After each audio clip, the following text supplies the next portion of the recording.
চারিদিকে ধুলাবালি আর মাকড়সার জাল।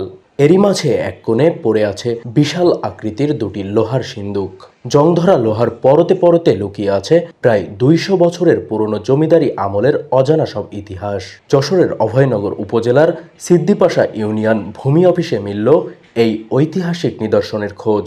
একসময় যে সিন্দুকে রক্ষিত থাকত স্বর্ণ অলংকার আর ব্রিটিশ আমলের গুরুত্বপূর্ণ সব দলিলপত্র, কালের বিবর্তনে তা আজ জৌলুস হারিয়েছে।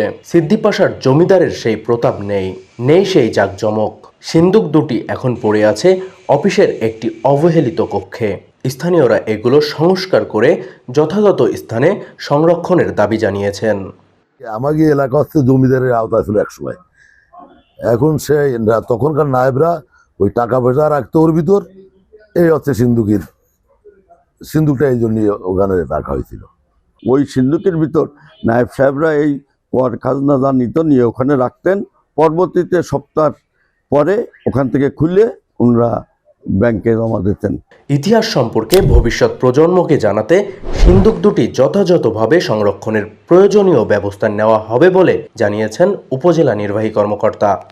এগুলি ভবিষ্যৎ প্রজন্মের দেখার জন্য, তাদের এই বিষয়ে আরো জানার জন্য আমরা এই সিন্দুকগুলি যথাযথভাবে সংরক্ষণ করার যে উদ্যোগগুলো নেওয়া প্রয়োজন, আমরা অচিরেই সেই উদ্যোগগুলো গ্রহণ করব। ২০০ বছরের ঐতিহাসিক এই সিন্দুক দুটি প্রত্নতত্ত্ব অধিদপ্তরের কাছে হস্তান্তরের দাবি জানিয়েছেন স্থানীয়রা।